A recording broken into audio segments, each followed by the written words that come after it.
Impact of Influence. Covering true crime throughout the Southeast. Hello, friend. Matt Harris and Seton Tucker. And where can they find us? You can find us on Facebook at Impact of Influence, and that's also YouTube.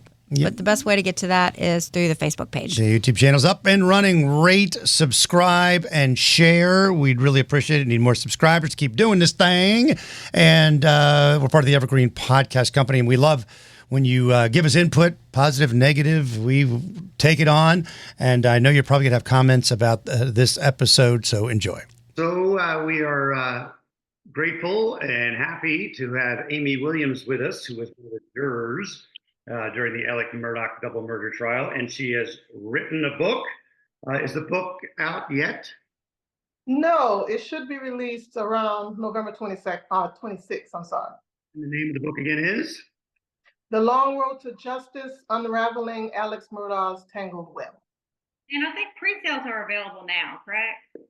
Yes, through our website and our Facebook page, yes. We'll put a link on the Impact of Influence Facebook page as well for that. So let's get to, I guess, the beginning. Well, you know what? Let's start with the basic thing here. No doubt at all in your mind that Alex Murdaugh murdered his wife Maggie and his son Paul. No doubt.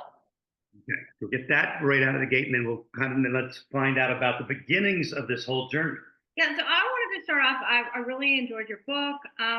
One thing that at the beginning I wanted to ask you about, do you feel like Alex Murdaugh picked you to be on the jury, and what was that first encounter like?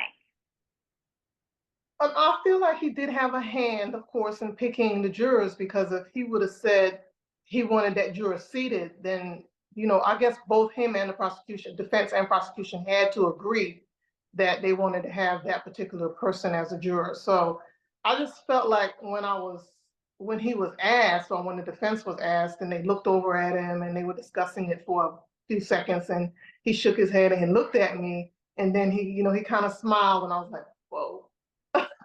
And, it was kind of hard for me to hide my facial expressions, because my facial expressions tell everything. And I was trying to, I just was like, wow. When you say wow, what was it like ick, or was it like I don't know if you're smiling because you're thinking, yeah, she might, be leaning more towards me, or I wasn't sure, but I just didn't like it. I think you said you definitely, I think smarmy, something like that is one of the words you used to describe him, but it just didn't give you a good feeling, huh? No, it didn't give me a good feeling at all. Well, was it at that time, or was there some moment during the trial that you came to the conclusion that you believed Alex Murdaugh was guilty of the murders of Maggie and Paul? Was there a certain time that I believed he was? Evidence, or did you go into it? Like, you saw him and you got this icky feeling. Did you think that was the moment that he was guilty, or was there? Oh, no. No. Yeah, that definitely was not the moment. I wasn't sure if he was or not at that point, but as the trial went on and evidence, after listening to some testimony, in the beginning it was, I was like, I don't know, things don't seem, the evidence was a lot, with the DNA and especially with the bullets and all that evidence with the guns and stuff like that. But then after a while, things started tying in. And of course, the video made the biggest impression, of course, because it placed him at the scene. And I believe that oh my God, I'm sorry, I think I'm forgetting her name. Was it Sheila? Michelle? I believe Michelle was telling the truth, and I don't believe that. And I believe she loved the family, and it really seemed like it hurt her to have to be up there, but she wanted to do what was right. And I truly believed her testimony. I believed the maid's testimony, and I pretty much believe when he got on the stand is when it really put the nail in the coffin for me. I'm going to Miss Shelley for a moment. What was the evidence or thing that she said, we could tell that she was, at least we thought, very emotional, like distraught, like really didn't want to be with that, right? Yeah. What was it that she said that made you go, oh, was it the TARP thing, or what do you think it was? No, it wasn't really the TARP thing. It was when I guess he was trying to tell her how long he was actually there, if anybody asked. Okay. You know, why would you even say that? What would be the point of even saying that to someone when she knows exactly how long you were there? She knew what, you know, when you came in and when you left. So that was like, okay, that doesn't make any sense. Why would she lie about that? What was she gaining? Right. What did she gain? You know what I'm saying? So, and her demeanor really seems like it sit with you like it did with us, that, you know, she would have never been anywhere else but there, you know? Yeah. yes. And you could tell that she really cared about that family. You could tell that she loved that family. And, you know, she took care of his mom. And so having this to be on the stand was hard for her, but it was something she knew she had to do, even though she really didn't want to probably be in the midst. So it was very emotional, and I think it was very real. Now, go ahead, Becky. Oh, I wanted to ask you what your impression of the defense legal team compared to the prosecution. It seemed like one stuck out to you more than the other. And for what reason? Well, they both stuck out to you for different reasons. So give us your impressions of both. No, I feel like the prosecution was they had their case well prepared.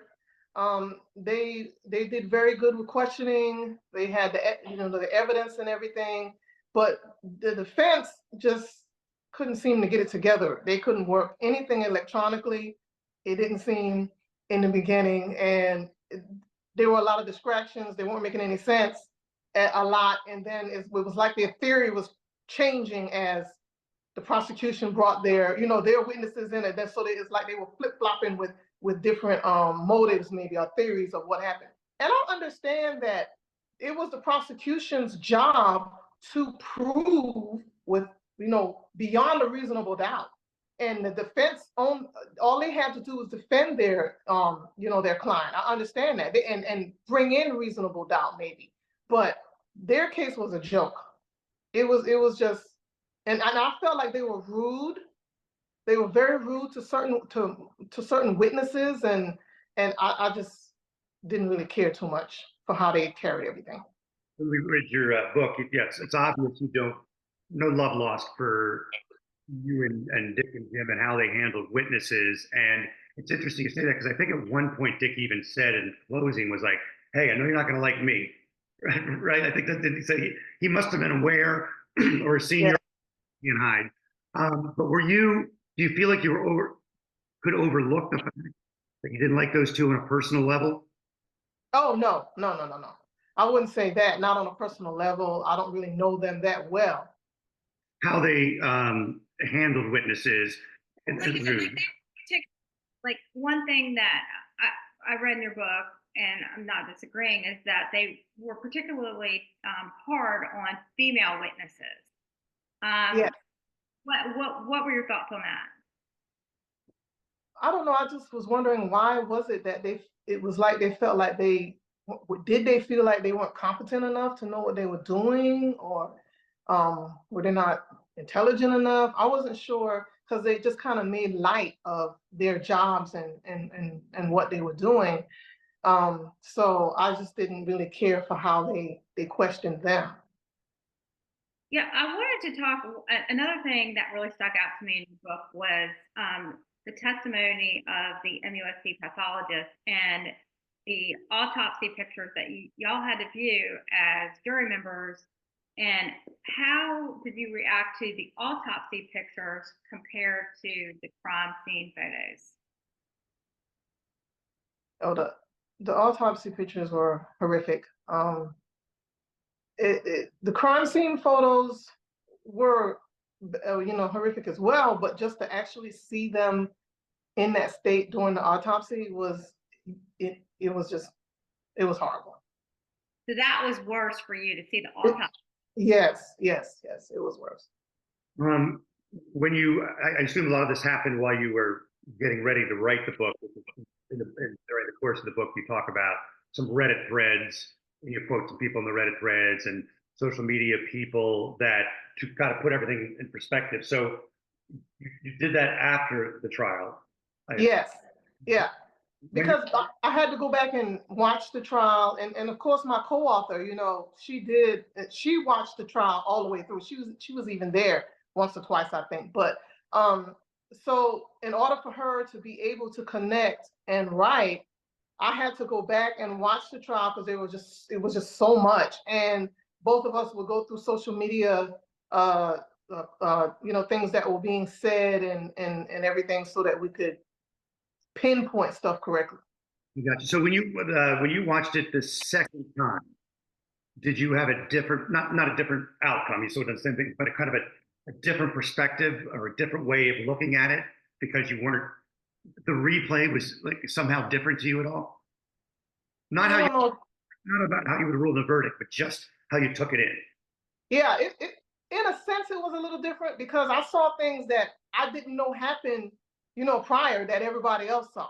Things that the jury didn't get to see. So I was like, whoa, really? And then to realize that y'all saw the whole world had to witness the financial, crime stuff twice.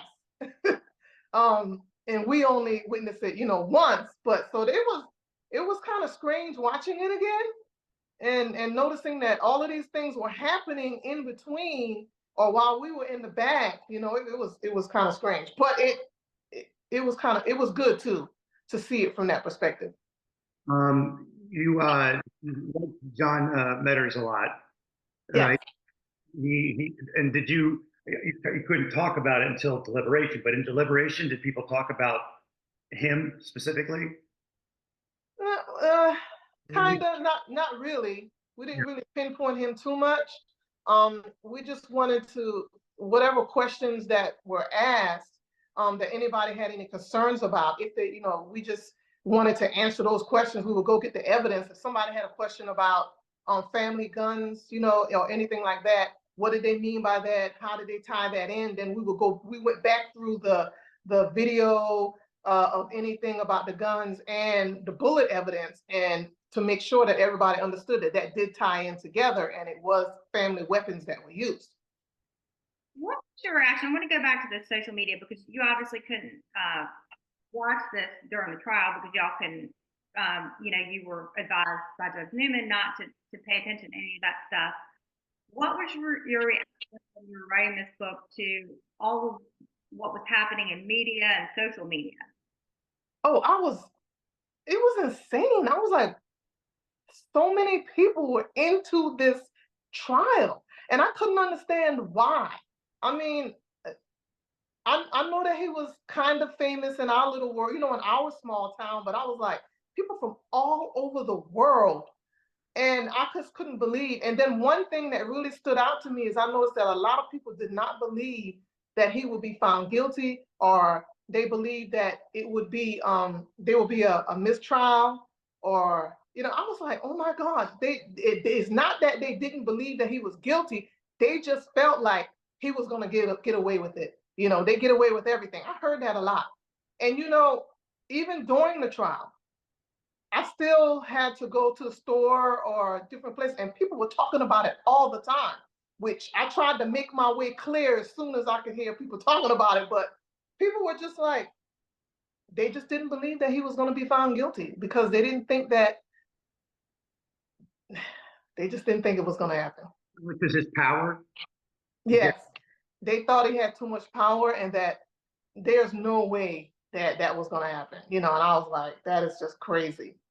So you knew that this was big in your town, but you had no idea that had blown up to this national level.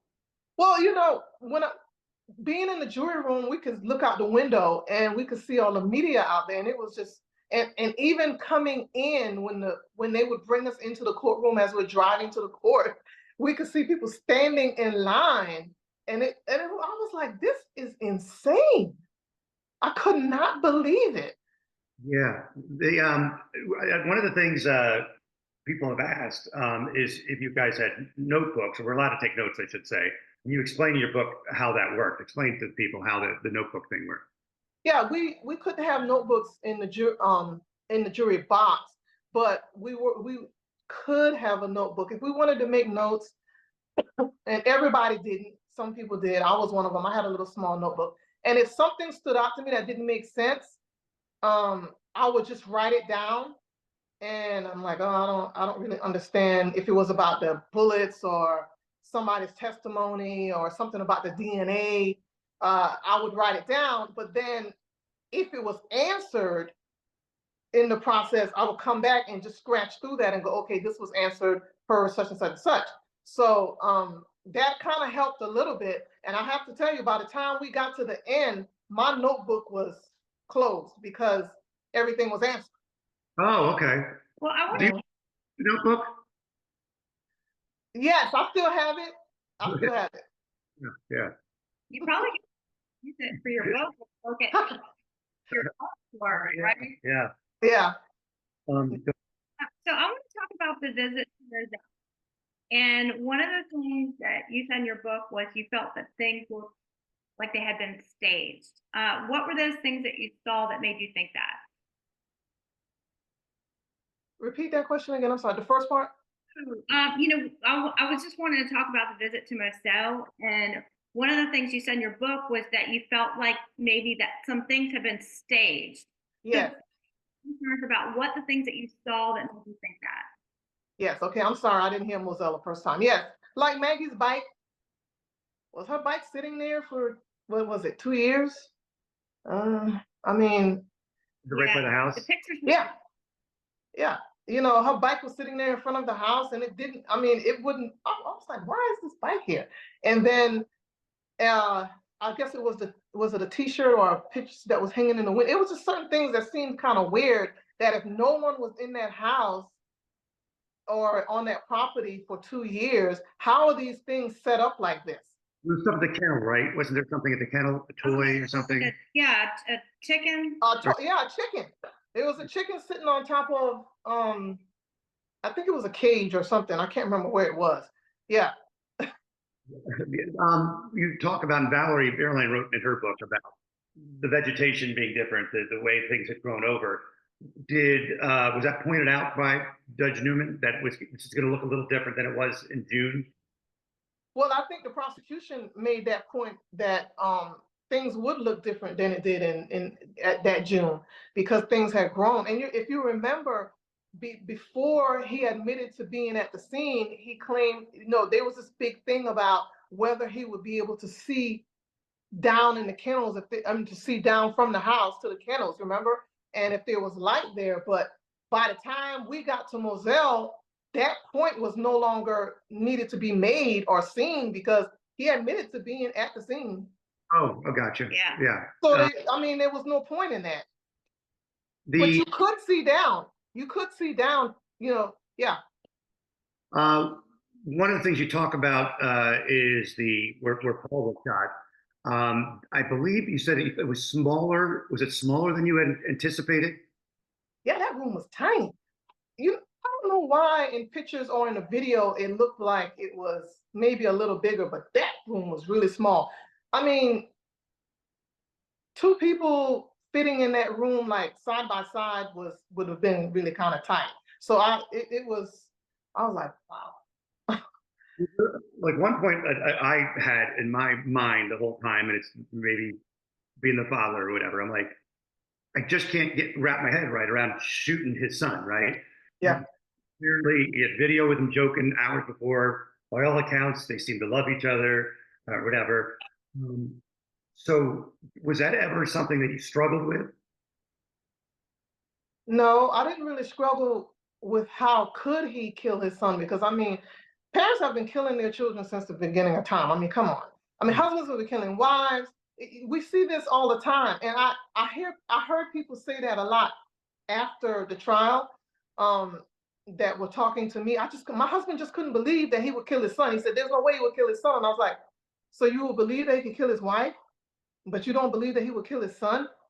Why? I don't know. That didn't really, I thought it was unbelievable to the fact to how can you kill your own son? Yes, That's how I felt. But I wasn't unbelievable to the point that there's no way he could have done it. Right. Now, I bring that up to Tony on that is, you described the scene, like, I think that you said you tried to situate where Alex would be and where Paul would be. And I think you said you believe that maybe Alex fell. Yeah. Can you explain Well, how you reached that? yeah. I think that because we had one juror that brought this illustration across, and he said it in one of his interviews that and we mentioned it, we quoted him in the book, that Alex thought that first shot was going to take him down, and obviously it didn't. And so, of course, he was behind him when he shot him, right? When he walked into the feed room, so he was closer to the door. And I would think, my thought was, is he spun around and the shot didn't take him around. He's probably, who knows what he's saying to his dad, right? And he's walking towards him and he's backing out. You know, the room is so small. The room and Alex is walking in. Is what you're saying? No, Alex is backing out of the room. Backing out, okay, yeah. He's backing out of the room and Paul is walking towards him, injured, you know, and bleeding. Yes. So I think because that threshold was pretty high and you could easily trip over it. And if he tripped and fell backwards, he could have made that shot. Okay. Because it's like a foot off the ground or something. Yeah, it's something like that. Yeah. And so if he was holding, and he tripped and fell backwards, he's still holding on to that gun, and he took that shot, then it's easy to see how it could have, it could have gone the way that Dr. Kinsey said that it did, and it made so much sense. Gotcha. Well, I want to talk about Alex when he was testifying. You say in your book that you felt like he was playing the best leading man. Tell us about your take on Ellis Murdaugh's testimony. Well, when he first got up, I thought it was really funny how he got up, and to me, he almost fell. He got up so quickly to make his way up to the stand, and then he turned his chair to face us. I was down on that end of the box, and I was like, "Oh wow!" So we're doing this. Okay, so what is... And I also thought it was strange that throughout the whole trial, there was a box of Kleenexes on the witness stand for everyone, but there was not a box of Kleenexes when he got up there. I thought that was strange. Well, because I think, remember, didn't a juror hand him? Well, yeah, I think that was probably what they wanted to happen. Okay.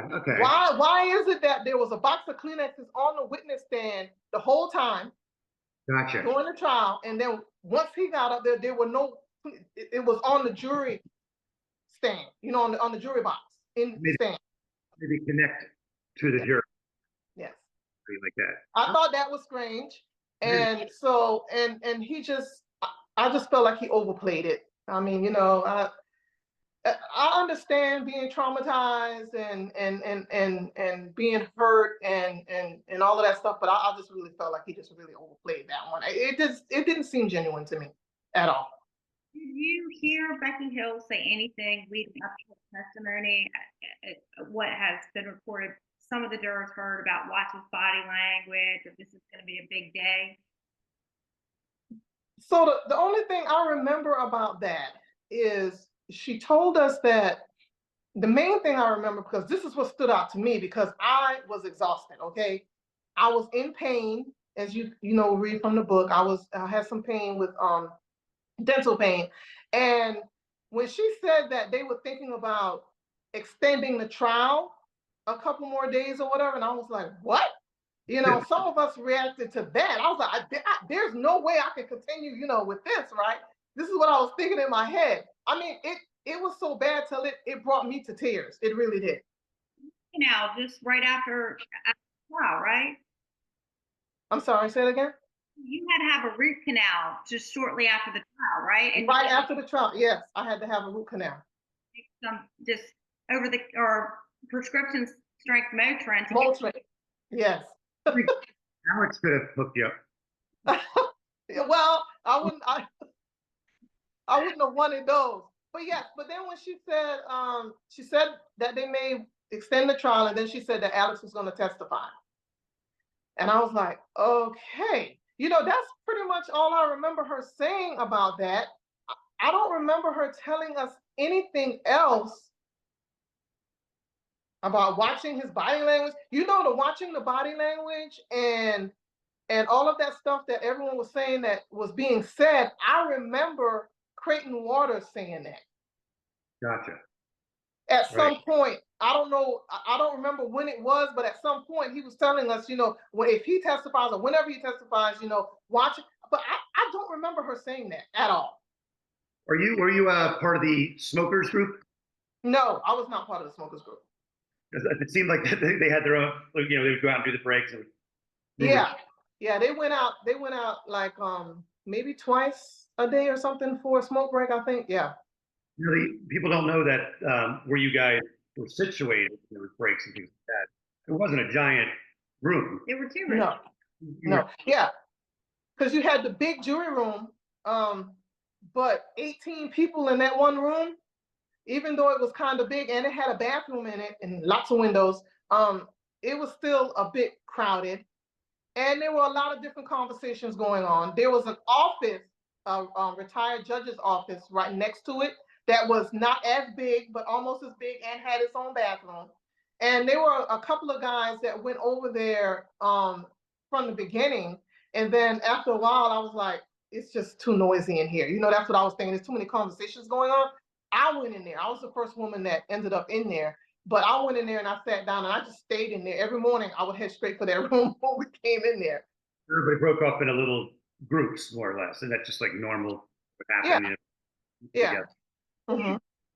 Jurors discussing the case during the entire time you served on the jury, did you? We never discussed the case. I mean, you're talking about sitting down and discussing what was being said or what was done. We have never done that. And of course, the 4-person, and then we had another juror before the 4-person, before Judge Newman picked the 4-person. There was another juror that made sure that if it seemed like we might, something, if somebody said something that it seemed like it could end up in a discussion, he would say, no, or, open this box of raisins. He had a little analogy thing that he did. I think it was a box of raisins. I can't remember what it was, but we did not discuss it at all. Yeah. You go to the deliberation, it was pretty quick. It wasn't really that long. You mentioned earlier a little bit about this. Did you ask for anything, like any exhibits, any evidence to go over again? Or were you discussing just, what you remember and what you did? Well, all the evidence was brought into us, was brought into the jury room. So the other office that we were sitting in, that some of us were sitting in, most of the evidence was brought into there. And then we had all the video and everything in the jury room itself. So whatever pieces we needed, someone would go around to that office and grab whatever evidence we were looking for. And then, of course, the video was right there, so we could easily put the CDs in and look at whatever clips we needed to look at. So we did look at some, because there were a lot of questions. And I mean, even after the initial vote, we still decided, because of course you had 2 not guilty and 1 not sure. So we were like, okay, let's ask questions. Nobody knew who voted what. Oh, okay. It was blind. It was blind. We just wrote down on a piece of paper, yes or no.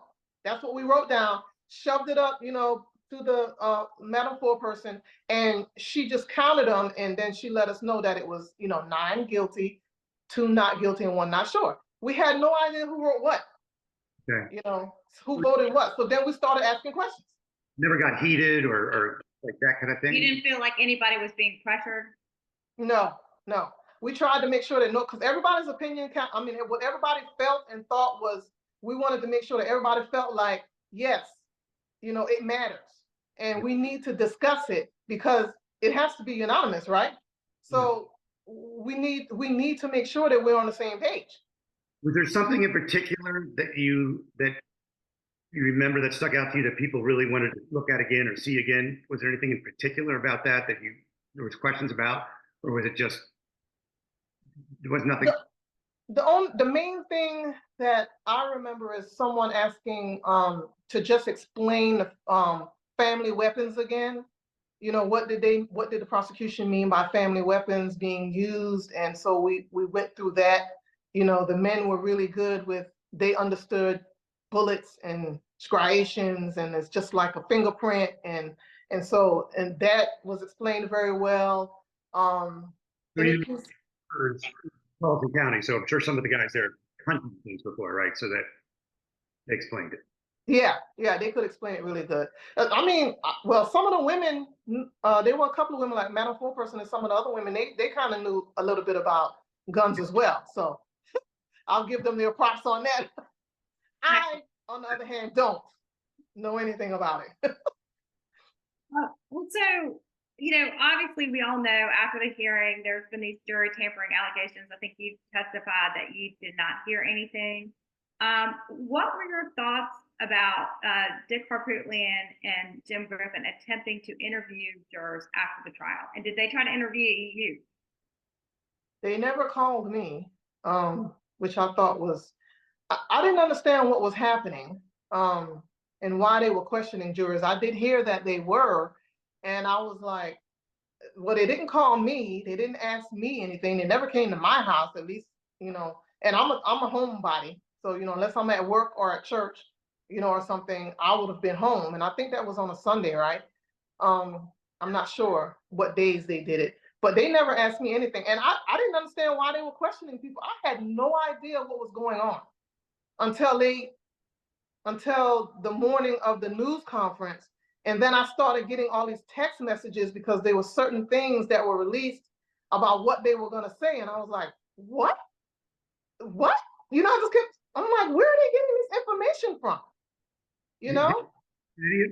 Any of the other jurors change numbers or anything? Did anybody text you, hey, is anybody asking you things or anything like that? Did the other jurors tell you? No, the other jurors didn't tell me anything, but I will say that we had a group text. I think all of us were in the group text except one juror. There was one juror that didn't get involved in the group text, and we would kind of keep up with each other and see how we were doing every now and then. But I asked in the group chat that day, I sent them a little screenshot of what was sent to me on this article that came out just before the news conference. And I was like, who is telling them this stuff or these things or something like that, I said. So when Dick on Good Morning, I think it was Good Morning America, when he said that the jurors need to get a lawyer, they have the group chat and somebody saying, who's talking? And I thought to myself, you are such an idiot, because that is not what the text said. The text said, who's telling them these things, which let me know that somebody within the group text, one of the jurors, gave them access to the group text. Right. Yeah. Did you set that up? The group chat was set up after? That was after, of course. That was after. You're talking about like going to New York and stuff like that. You could tell each other. Yeah. Still keep up? No, we haven't. Some of us privately, because you know, some of us have become close, so we have each other's numbers where we can talk to each other privately, but we don't use the group text anymore. Well, do you feel like all these jury tampering allegations put like a stain on the 6 weeks of service that you did? Like how does that affect you emotionally? Yeah, it infuriated. I mean, it just infuriated me. I was so angry because I couldn't understand when people would ask me, and I've had people ask me, did she really do those things? Did she what? And I'm like, so are you asking me, did she convince me to vote for a man, to vote him guilty, you know, him being guilty, and send him to jail for something he didn't do? If he, you know what I'm saying? So are you asking me that I didn't have enough intelligence and enough integrity to keep my oath, and you know, by witness testimony and by the evidence that was presented, to come to an informed decision that he was actually guilty? I just thought that was crazy. How can you convince 12 people to vote guilty? Unless she had a magic potion of some kind, I just don't understand how she could have done it. Do have some anger toward Myra, the egg juror? Against who? Myra, the egg juror, we'll call her Myra. Yeah. No, I don't really have any. I won't say I was angry at first, and I just didn't understand what was going on with all of that and why. I don't, I was angry at first. Did you get eggs? No, I did not. I did not. What the heck is going on here? What else? You mentioned in the book that some proceeds are going to for domestic violence or some. I don't know if it's a specific. Yes, I have a nonprofit that I created in I think it was in 2022. It's called Sanctuary House. It's going to be a domestic violence shelter for victims of domestic violence and their children. I want to open it probably in Beaufort County, but in one day I would like to have a sanctuary house in every city. But my royalties, a portion of my royalties, will go towards funding Sanctuary House. So you have a connection with domestic violence. I don't want to pry too much, but I'm just curious if that's. Yes, I do. I am a survivor. When I first went off to college, I was raped, and then I was also in my marriage. I was also involved in domestic violence. And domestic violence comes in a whole battery of forms. Some are physically abused, some are mentally, physically, and emotionally abused. Some are sexually abused, and so it's a range. And you could know you could have or know an abused woman in your life and not even know that person is abused, because you have to hide it. You can't. It's a control thing with them controlling you and who you talk to and what you say, and what goes on in my house stays in my house, and they're gonna know, or so you probably know a person and don't even realize that they're being abused. I'm sorry you went through that, and I'm glad that you turned it into something positive and giving a voice to it and a face to it, because like you said, unless people, particularly women, are empowered, it just continues, right? So yes. Important, and appreciate that. Any other questions from you, Seton? I'm sure I'll think of one the second we get off. Give us your website again so our listeners can check out your book. thelongroadtojustice.com. Easy enough. Amie, appreciate it very much. Continue. Good luck on your charity work too. Appreciate it. Thank you for having me. Thank you for coming on. Bye. Bye-bye. Well, we've had 2 jurors on. Yeah, no, I've really loved hearing both of their perspectives. Interesting. You make your mind up and reach out to us and let us hear from you on the Impact of Influence Facebook page. That's where you find the YouTube channel. We're grateful, and we'll talk soon, friend.